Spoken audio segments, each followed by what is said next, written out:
মাছগুলো ভাজা হয়ে কপিগুলো।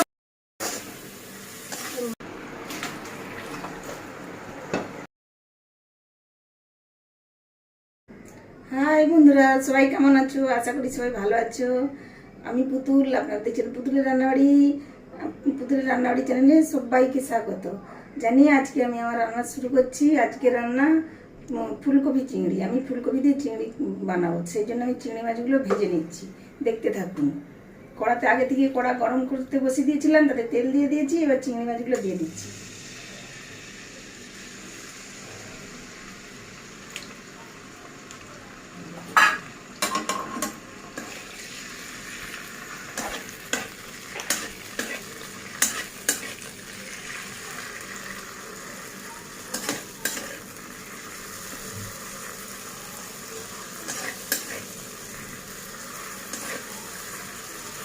এখন তো সব মানুষ ব্যস্ত এবং স্বাস্থ্য সচেতন, সেই জন্য আমি সবসময় কম তেল কম মশলা দিয়ে কম সময়ের মধ্যে রান্না করে দেখানোর চেষ্টা করি। আপনারা আমার ভিডিওটা দেখবেন, তাহলে বুঝতে পারবেন যে কম সময় কম তেল মশলায় কীভাবে রান্না করা যায়।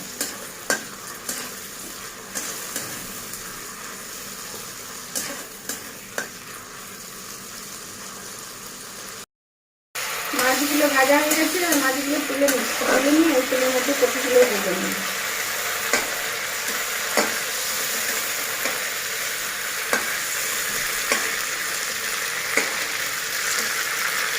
মাছগুলো সব তুলে নিয়েছি। এবার ওর মধ্যে ওই তেলের মধ্যে আমি কপিগুলো দিয়ে দিচ্ছি। কপিগুলো দিয়ে ভেজে নিচ্ছি।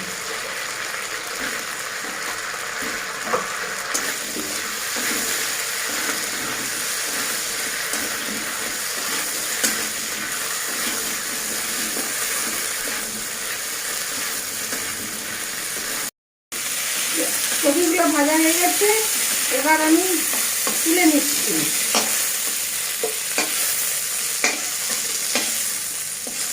তুলে নিয়ে ওই কড়ার মধ্যে আরো কিছুটা তেল দিয়ে দিচ্ছি। তেল দিয়ে এবার আলুগুলো ভেজে নিচ্ছি।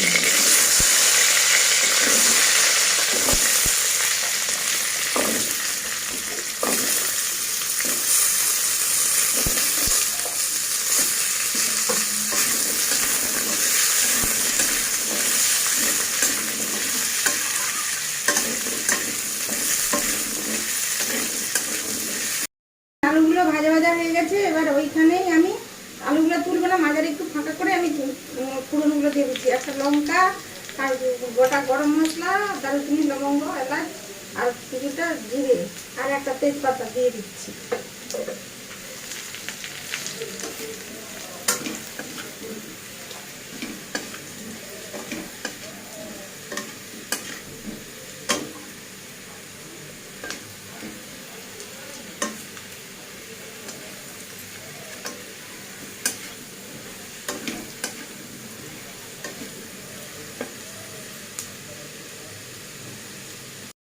ফোড়নটা ভাজা ভাজা হয়ে গেছে, ফোড়ন থেকে সুন্দর গন্ধ বেরিয়েছে। এবার আমি পেঁয়াজগুলো দিয়ে দিচ্ছি।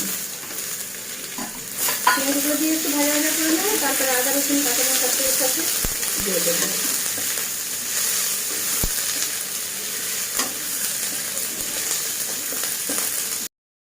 এবার পেঁয়াজগুলো ভাজা ভাজা হয়ে গেছে, এবার আদা রসুন টমেটোর পেস্টটা দিয়ে দিচ্ছি।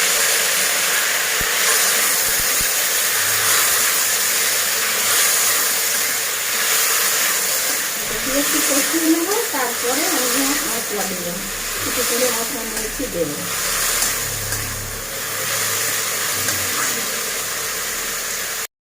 আদা রসুন টমেটোর কাঁচা গন্ধটা চলে গেছে, আদা রসুন একটু ভাজা ভাজা হয়ে গেছে। এবার আমি জিরে গুঁড়ো, ধনে গুঁড়ো, হলুদ গুঁড়ো, লঙ্কা গুঁড়ো নিয়েছি, দিয়ে দিচ্ছি।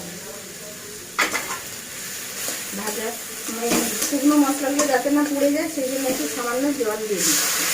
দিয়ে মশলাগুলো ভালো করে কষিয়ে নিচ্ছি।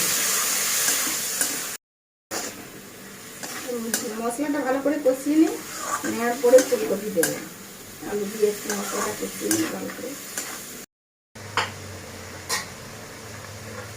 পরিমাণ মতো লবণ দিয়ে দিচ্ছি। এবার একটু কষানো হয়েছে, এবার আমি ফুলকপিগুলো দিচ্ছি। ফুলকপিগুলো দিয়ে আরো একটু কষিয়ে নেব।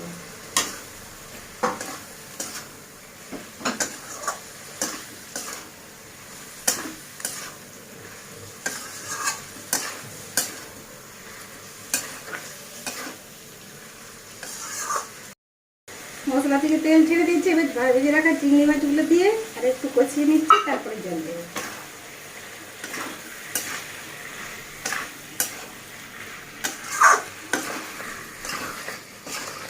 এবার আমি জল দিয়ে দিচ্ছি। আমি আমার পরিমাণ মতো জল দিচ্ছি, আপনারা যে যেমন কারি খাবেন সেইভাবে জল দেবেন।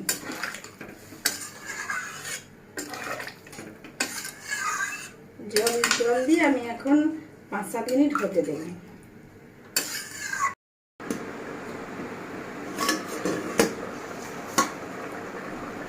দেখুন বন্ধুরা, আমার রান্নাটা প্রায় কমপ্লিট হয়ে এসছে।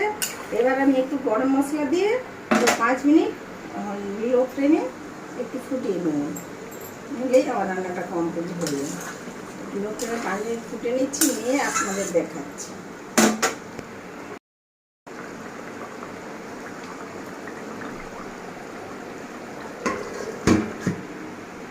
5 মিনিট হয়ে গেছে। এবার একটা পাত্রে ঢেলে আপনাদের দেখাবো। পাত্রে ঢেলে নিচ্ছি, তারপরে আপনাদের দেখাবো।